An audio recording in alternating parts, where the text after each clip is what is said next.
먼저 우리 이양중앙교회를 위해서 또 물심양면으로 또 기도로 늘 보내주신 여러분께 이 자리를 빌어서 감사의 인사드립니다.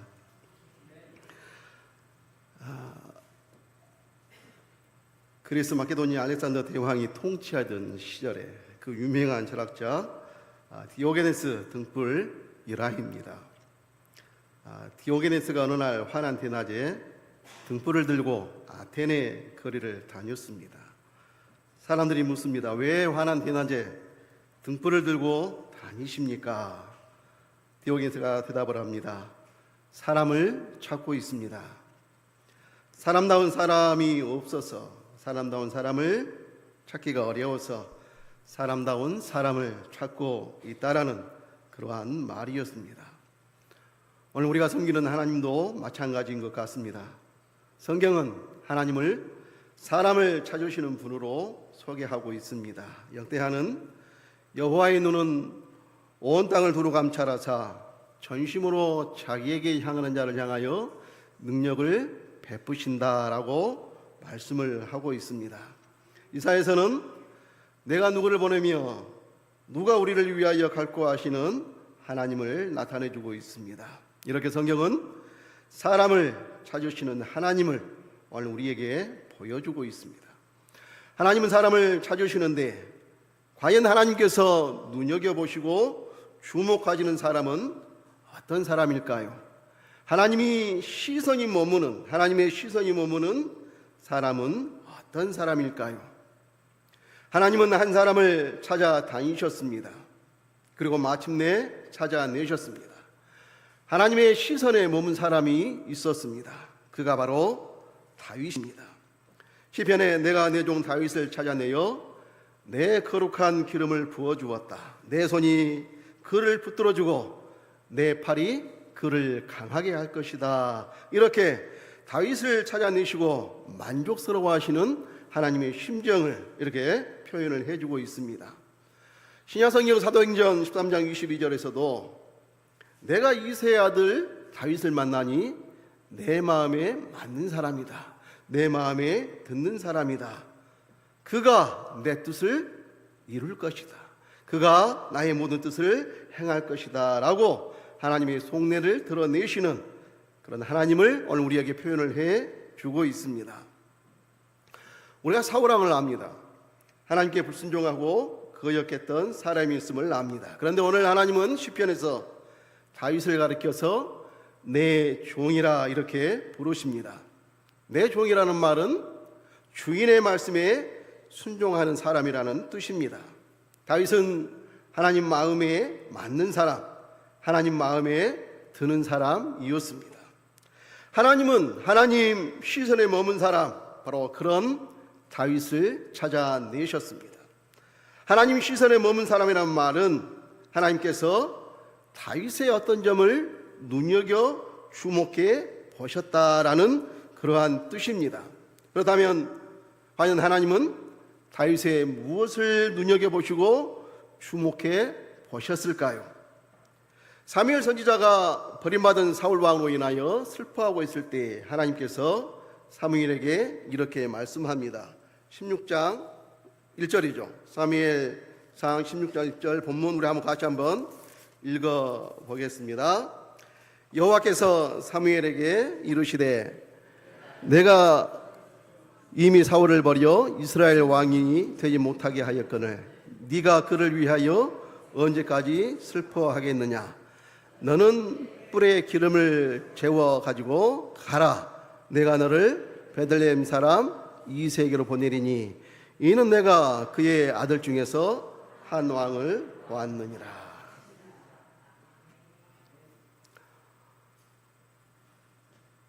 하나님께서 사무엘 선지자에게 말씀을 합니다.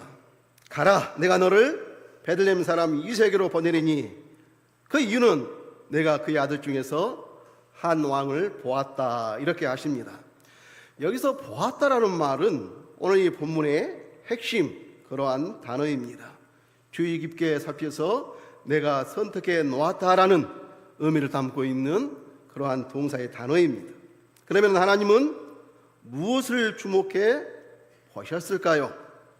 하나님의 명령에 따라 베들레헴 이세 집으로 간 사무엘이 이세의 아들들을 한 명씩 만나 보았습니다.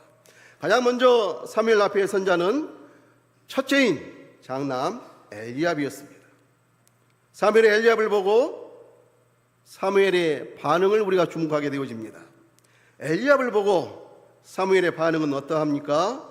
16장 6절 한번 보겠습니다.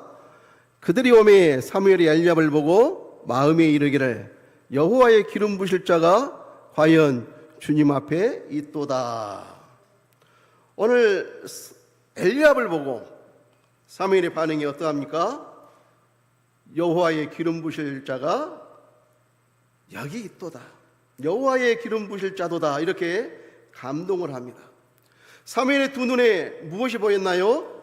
엘리압의 잘생긴 용모와 큰 키가 보였습니다. 사무엘의 이 반응에 대해서 그러면은 여호와께서는 뭐라고 말씀하시는가 하는 것입니다. 7절 한번 봅니다. 같이 한번 봅니다. 여호와께서 사무엘에게 이르시되 그가 용모와 키를 보지 말라. 내가 이미 그를 버렸노라.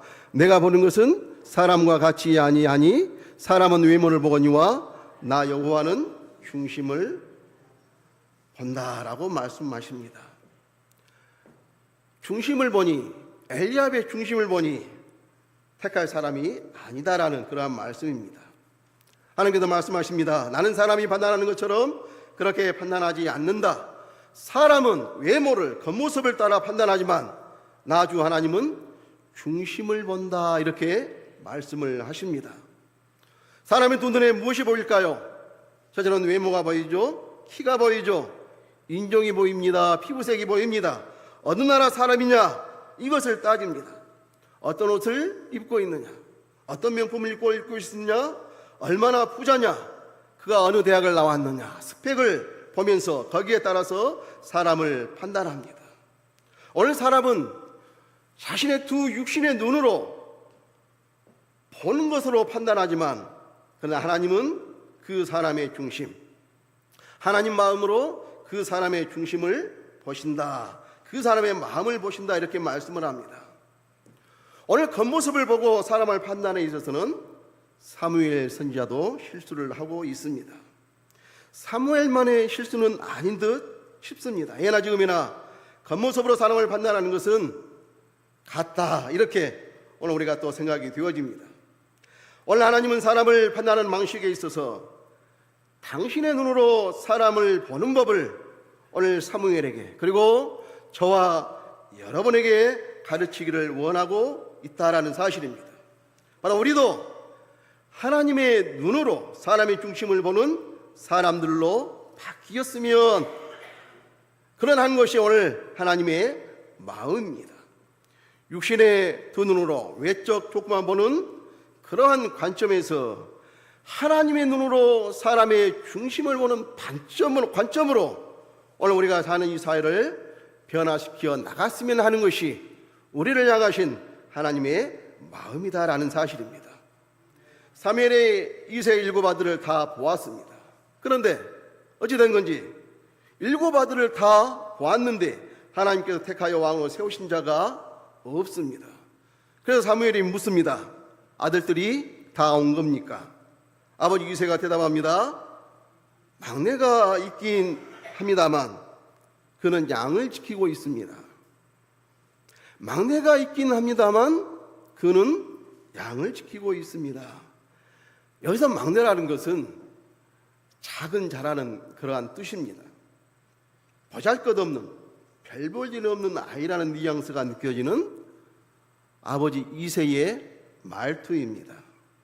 사무엘이 말합니다. 어서 사람을 보내어 그를 데려오십시오. 12절 상반절 한번 봅니다. 그러자 누가 나타납니까? 다윗이 나타납니다. 막내 다윗이 사무엘 선지자 앞에 섭니다. 여호와께서 뭐라고 말씀합니까? 16장 12절 한번 같이 봅니다. 마지막 절. 이가 그니 일어나 기름을 부으라. 막내 다윗이 사무엘 선지자 앞에 섭니다. 여호와께서 말씀합니다. 이가 그니 일어나 기름을 부으라. 오늘 하나님은 한 사람을 찾으셨고 마침내 찾아내셨습니다. 하나님 시선에 머문 사람입니다. 바로 그가 다윗입니다. 하나님은 다윗의 어떤 점을 눈여겨보시고 주목해 보셨을까요? 과연 다윗의 어떤 점이 하나님 시선이 머물렀을까요? 아버지 이새의 눈에 막내 다윗은 양을 지키는 목동이기에, 즉 보잘것없는 별 볼 일 없는 아이이기에 사무엘 선지자에게 보일 필요도 없다라고 판단한 것 같습니다. 그러나 양을 지키는 그 목동, 그 다윗이 바로 하나님의 시선이 머문 사람, 하나님이 찾고 계시던 그 사람이었다라는 것입니다. 왜일까요? 양을 지키는 목동, 과연 목자는 어떤 사람일까요? 아버지 눈에는 양을 지키는 사람이기에, 아이이기에 보잘것없다, 별 볼 일 없다 이렇게 판단을 했는데, 그런데 오늘 하나님은 양을 치는 그 목동 목자이기에 오늘 이 다윗을 눈여겨 주목해 보셨다라는 사실입니다. 도대체 양을 지키는 목자가 어떤 사람입니까? 한마디로 말하면 양떼를 돌보는 사람입니다. 목자는 양떼를 돌보는 사람입니다. 양떼를 돌보고 보호하고 먹이고 병든 양을 고치고 상한 양을 싸매고 무리에서 이탈한 양을 찾아서 다시 돌아오게 하는 사람이 목자입니다. 그러기에 하나님께서 이스라엘 백성, 하나님의 백성을 돌보는 왕을 택하는 그 일에 목자보다 이상적인 왕이 어디 있겠는가 하는 것입니다. 목자가 이스라엘 백성, 하나님의 백성을 돌보는 왕을 택하는 일에 가장 이상적인 왕이다라는 사실입니다. 목자와 이스라엘 통치자의 사명은 돌보고 보호하고 고치고 먹인다는 점에서 동일합니다. 본질적으로 같다라는 그러한 말씀입니다. 그러면 왜 다윗입니까? 왜 다윗이 하나님 시선에 들어왔는가 하는 것입니다. 바로 하나님께서 다윗은 무엇을 보셨습니까? 다윗의 어떠한 점이 하나님 시선에 들어왔습니까? 머물렀습니까? 바로 목자로서 돌보는 목자의 마음을 다윗이 가졌기 때문이다라는 것입니다. 돌보는 목자의 마음, 바로 선한 목자 대신 우리 주 예수 그리스도의 마음을 지녔기 때문에 다윗이 하나님 시선에 머물게 되었다라는 사실입니다. 다윗은 남들이 보아주지 않고 아무도 알아주지 않는 그 허들판에서 사자와 곰으로부터 양떼를 지키던 사람이었습니다. 양떼의 생명을 위하여 사자, 곰의 위험으로부터 자신의 안위와 생명을 희생하며 양떼의 생명을 아끼고 보호했던 사람이 다윗이었습니다. 사자와 곰이 나타나서 새끼를 훔쳐가면은 따라가서 그 입에서 새끼를 구해냈다라고 되어 있습니다. 그 사자와 곰이 자기를 해치려고 하면은 같이 싸워서 쳐 죽였다고 했습니다. 그렇게 오늘 다윗은 자기의 안위를, 자기의 생명을 돌아보지 않고 양떼를 돌보았던, 양떼를 먹이고 지키고 돌보았던 목자였습니다. 바로 선한 목자 대신 주 예수 그리스도의 마음을 지닌 사람이었습니다. 냄새나는 양떼를 돌보고 보호하기 위해서 먹이고 상처를 싸매고 인도하며 희생하는 선한 목자 대신 주 예수 그리스도의 마음을 지녔던 다윗이었습니다. 바로 이러한 다윗이 하나님의 시선에 머문 하나님께서 그토록 애타게 찾고 계시던 그 사람이었습니다. 남들이 보아주지 않고 알아주지 않았지만은 하나님은 당신의 마음으로 이러한 다윗을 지켜보고 계셨습니다.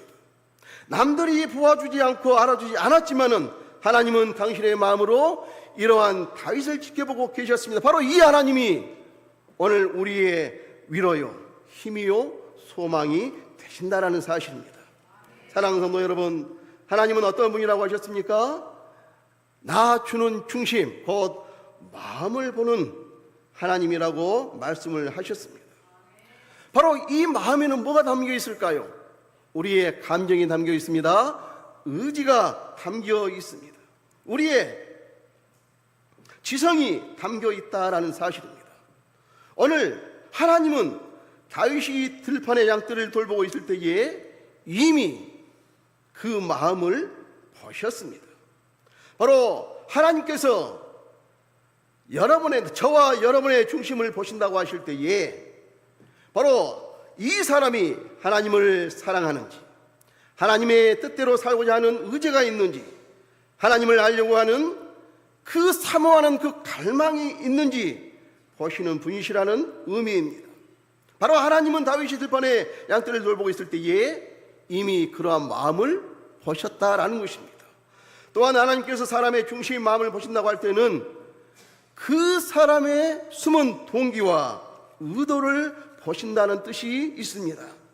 바로 이 사람이 하나님의 영광을 추구하는지, 자신의 영광을 구하는지, 하나님을 바라는지 아니면 세상의 명예를 바라는지 그 마음을 보신다라는 뜻입니다. 다윗의 중심을 볼 수 있는 고백의 말씀이 있습니다. 시편 27편 4절에 있는 말씀입니다. 내가 여호와께 바라는 한 가지 일, 그것을 구하리니 곧 내가 내 평생에 여호와의 집에 살면서 여호와의 아름다움을 바라보며 그의 성전에서 사모하는 그것이라. 이것이 바로 다윗의 중심을 볼 수 있는 고백의 말씀입니다. 다윗이 고백이 어떤 고백입니까?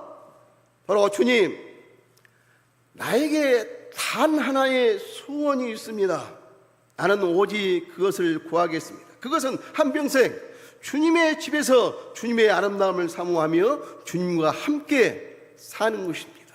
바로 이것이 다윗의 단 하나의 소원이었습니다. 이것이 바로 우리는 다윗의 중심이 어떤 중심인가, 다윗의 마음에는 무엇이 들어있는가를 볼 수 있는 말씀이다라는 것입니다.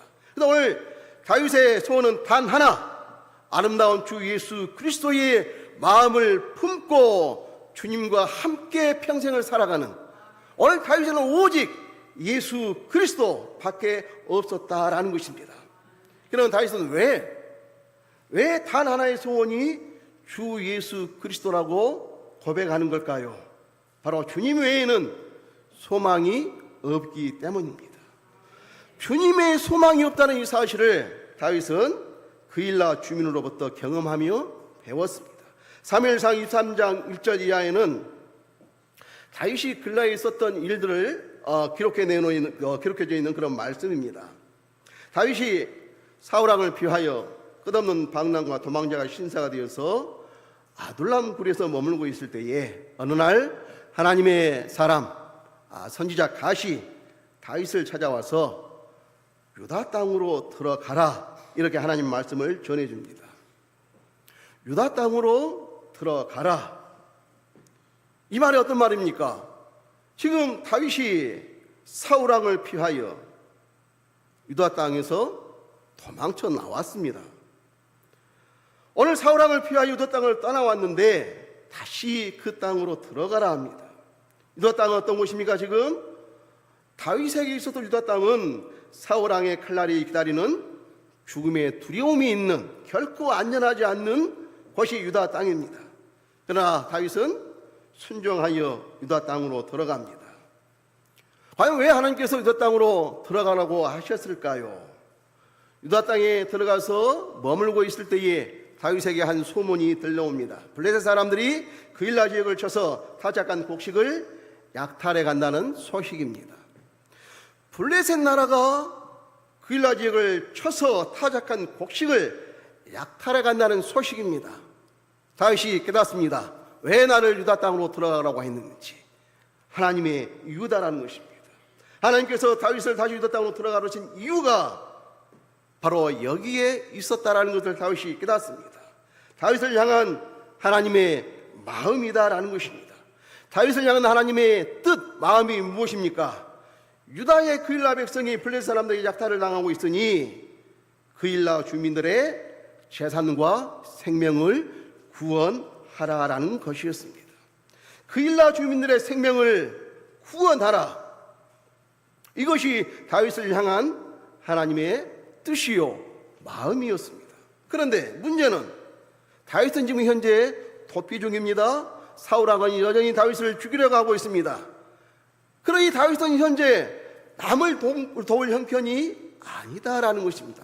우리말로 포가 석작입니다. 게다가 다윗과 함께 있는 사람들은 400명에서 600명으로 늘어나는 상황입니다. 600명의 필요를 채워주기도 그것만으로도 벅찬 일이었습니다.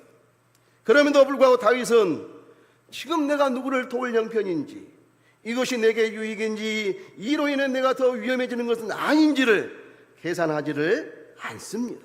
다윗의 관심은 오직 하나님의 뜻이 무엇인가, 나를 향한 하나님의 마음은 무엇인가. 그래서 하나님의 뜻을 묻고 하나님의 마음을 확인하고 순종하는 마음으로 출전을 했습니다. 하나님은 다윗에게 승리를 약속하여 주십니다. 다윗은 그 하나님을 신뢰하고 순종하는 마음으로 전쟁에 임합니다. 약속대로 하나님은 다윗에게 블레셋을 치도록 승리를 주십니다. 이렇게 해서 다윗은 그일라 주민들을 구원하는 구원자가 됩니다. 그런데 여기서 오늘 우리가 한 가지 생각할 것이 있습니다. 본래 그일라를 구원해야 할 책임은 누구에게 있습니까? 현재 왕이었던 사울에게 있습니다. 그러나 사울왕은 어떠한 사람입니까? 백성의 위기에는 관심이 없는 사람입니다. 오직 자기 명예, 자기 영광, 자기 권좌에만 관심이 있는 사람입니다. 그래서 다윗을 향한 그런 시기심에 사로잡혀서 기회만 있으면 다윗을 죽이려 혈안이 되어 있는 사람입니다. 사무엘상 22장 6절 19절에는 끔찍한 학살이 기록되어 있습니다. 사울왕은 놋 성읍의 제사장들과 주민들이 다윗과 공모하여 사울왕 자신에게 반영했다는 영모죄를 뒤집어 씌워서 놋의 제사장 85명과 놋 성읍의 주민들을 목소리 학살해 버리고 맙니다. 사울왕이라고 하는 권력에 의해 무고한 놋 성읍의 제사장들과 주민들이 죽임을 당했습니다. 오늘 사울왕의 문제는 무엇인가요? 바로 사울왕의 중심에는 하나님이 없었습니다. 오직 자신의 권좌만 있을 뿐이었습니다. 자신의 권력을 위해서 무고한 녹소금의 제사장들과 주민들을 수단과 방법을 가리지 않고 잔혹하게 학살할 수 있는 사람이 사울이었습니다. 바로 하나님의 마음보다는 자신의 영광을 중요하게 여기고 앞세우는 사람이었습니다.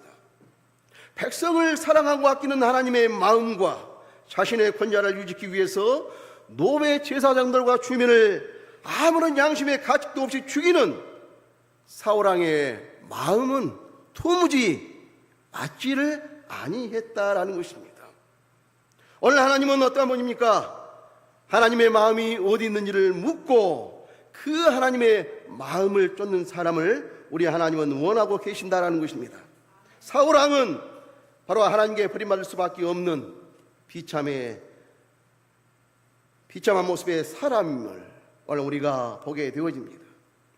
오늘 다윗은 하나님의 마음을 헤아리고 그렇게 하나님의 마음을 쫓아서 생명을 걸고 그일라 주민들의 생명을 구원한 구원자가 되었습니다.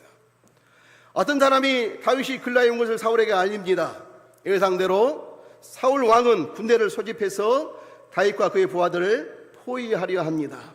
다윗이 사울 왕의 계획을 알고 하나님께 질문을 드립니다. 다윗이 하나님께 드린 질문은 이것입니다. 자신이 구해준 그일라 주민이 사울 왕에게 자신을 넘겨줄 것인가 하는 질문이었습니다. 내가 그일라 주민들을 생명을 걸고 구원해냈는데 과연 사울이 우리를 포위했을 때에 우리를 사울에게 넘겨주겠습니까? 하나님의 대비되면 무엇입니까? 그일라 주민이 배은망덕하게도 다윗을 넘겨줄 것이다, 배반할 것이다, 배신할 것이다 라는 것이었습니다. 생명을 걸고 그일라 주민을 구원해 주었는데 자신을 배신한다라는 그 말을 들었을 때에 과연 다윗의 심정은 어떻을까요? 배신감에 치를 떨었을까요? 블레셋 사람들이 그일라 지역을 쳐서 타작한 곡식을 약탈해가는 소식을 듣고 사울 왕의 칼날이 기다리는 죽음의 두려움이 있는 결코 아니라는 곳에 생명을 걸고 와서 그들을 내 생명을 구원하여 주었는데, 그런데 변망덕하게도 다윗을, 생명의 은인인 구원자인 다윗을 사울 왕에게 넘겨주게 하고 있다라는 그일라 주민들, 백성들을 소식을 들었을 때에 과연 은혜를 원수로 갚는 그일라 주민들을 어떻게 할까요? 그들의 변망덕함에 응문의 대가를 다윗은 보복으로 치르게 할까요? 그래 다윗은 아무 보복함 없이 600명과 함께 그일라를 떠났습니다. 왜일까요?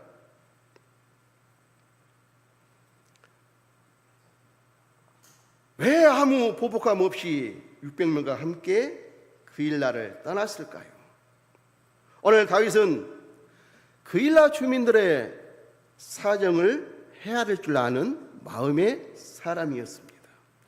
그일라 주민들의 사정이 무엇입니까?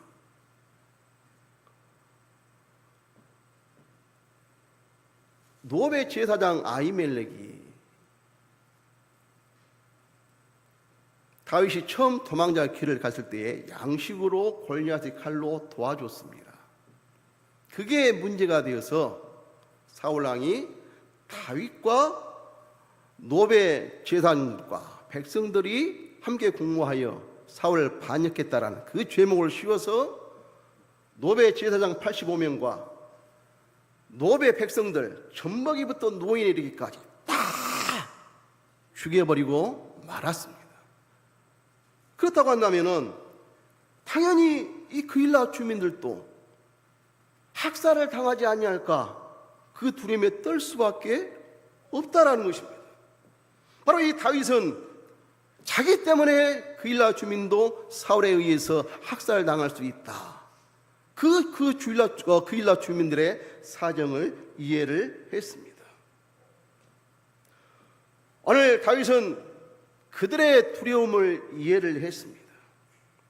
신의를 저버리는 것, 배신, 죽음의 두려움 앞에서 인간의 한없이 연약한 부분이라는 사실을 다윗은 이해를 했습니다. 그래서 그일라 주민들을 탓하지를 않았습니다.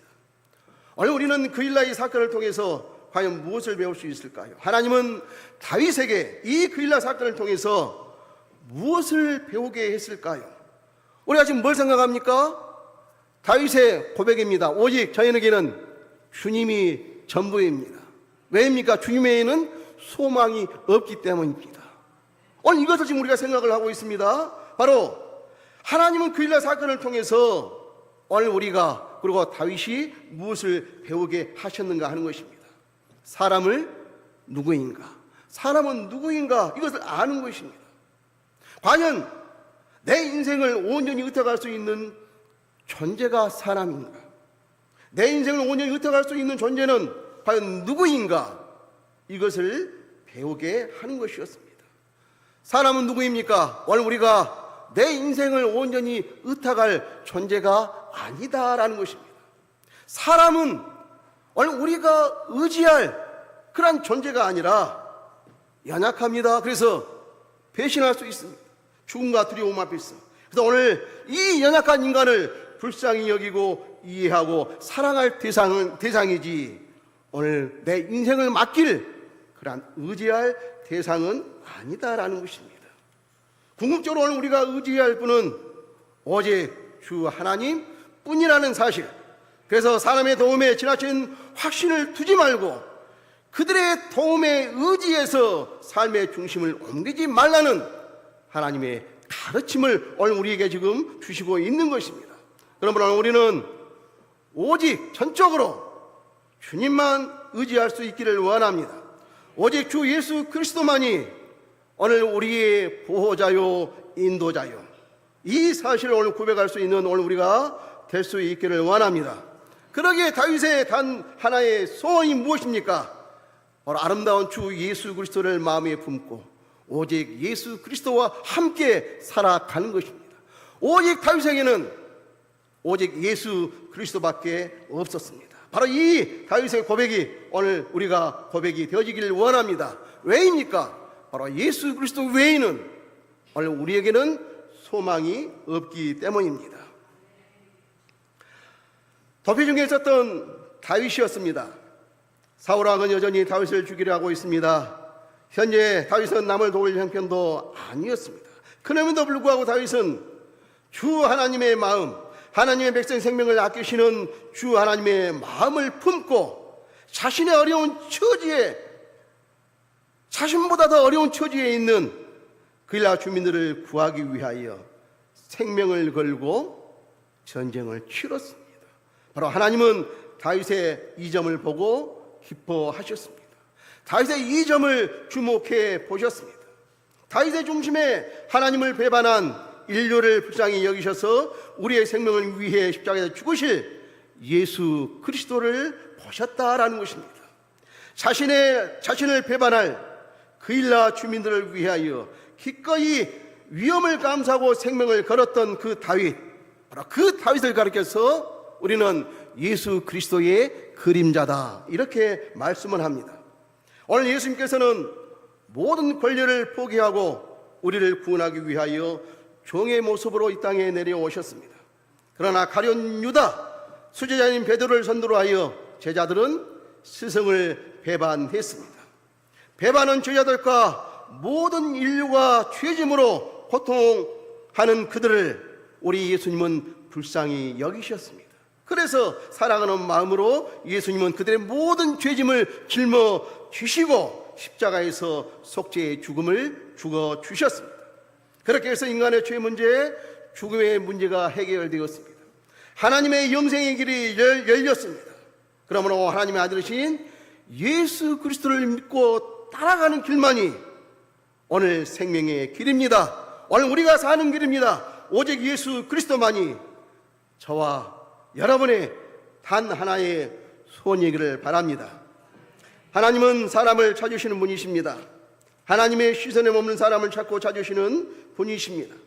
하나님은 사람의 겉모습으로 판단하는 분이 아닙니다. 바로 저와 여러분의 중심, 마음을 보시는 분이십니다. 다윗의 큰형 엘리압에게는 키 크고 잘생긴 스펙은 있었습니다. 그러나 하나님과 함께한 경험, 곧 하나님과 함께 살아온 그 신앙의 이야기, 신앙의 스토리가 없었습니다. 당연히 그 엘리압의 중심에는 하나님이 없었습니다. 그래서 하나님의 선택을 받지를 못했습니다. 사울에게는 큰 키와 외모라는 스펙이 있었습니다. 하나님의 능력을 맛보았습니다. 하나님의 능력의 일부를 또 경험을 했습니다. 하나님과 함께하는 스토리도 있었습니다. 그러나 그것은 그의 과거일 뿐 현재는 아니었습니다. 왜입니까? 하나님을 버렸기 때문이었습니다.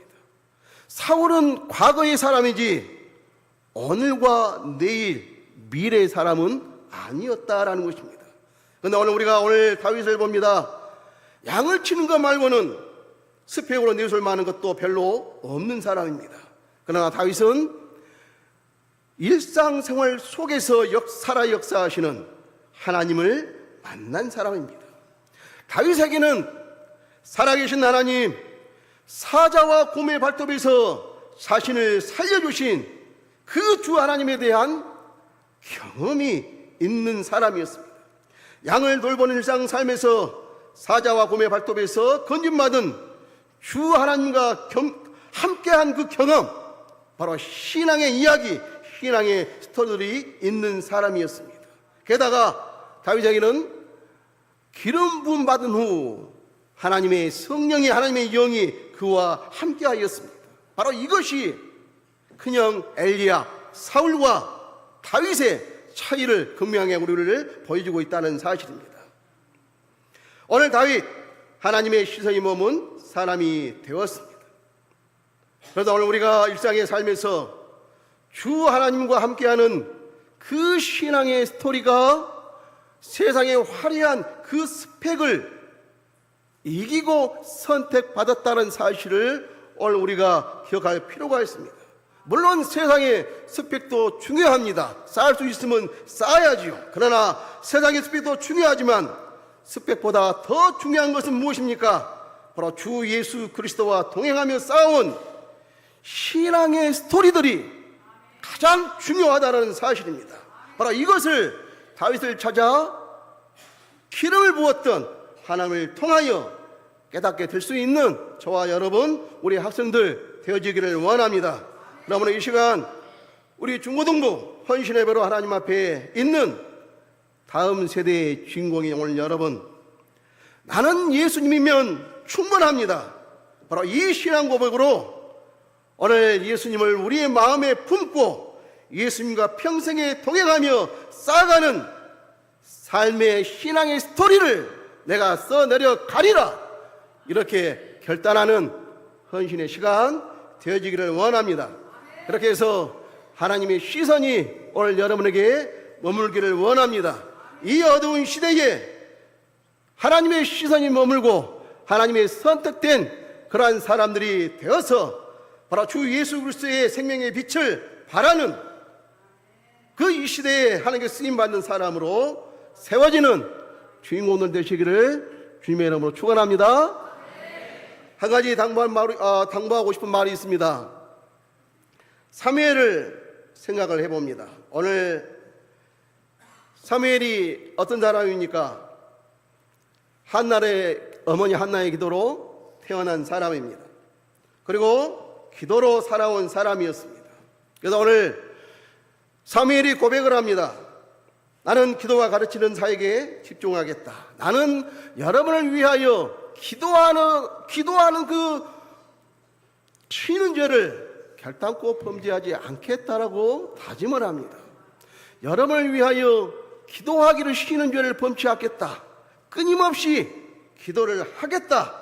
바로 자신의 가장 중요한 그 기도의 중보기도 사명에 집중하겠다. 이렇게 결단을 하고 있습니다.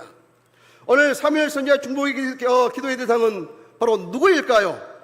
물론 현재 세대도 포함되지만은 바로 다음 세대입니다.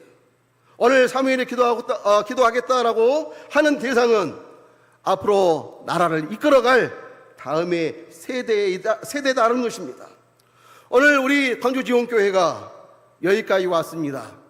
여기까지 온 것은 무엇 때문입니까? 오늘 여러분들의 눈물의 기도의 이유는 바로 그 기도가 있었기 때문이다라는 것입니다. 여러분의 눈물의 기도로 이온 기도가 있었기 때문에 오늘의 광주지원교회가 있습니다. 이 광주지원교회 믿음이 있다라는 사실입니다. 그래서 오늘 사무엘의 기도처럼 꺾이지 않는 오늘 여러분의 중보기도를 통해서 다음 세대인 오늘 헌신예배를 드리고 있는 우리 중고등부, 오늘 이 학생들에게 오늘 여러분의 그 믿음이 이어받아서 어두운 이 시대에 우리 주 예수 그리스도의 빛을 발할 수 있는 그런 귀하게 쓰임받는 우리 중고등부 학생들이 될 수 있기를, 꺾이지 않는 그 중보 기도를 통해서 오늘 이들을 응원할 수 있기를 주님의 이름으로 축원합니다.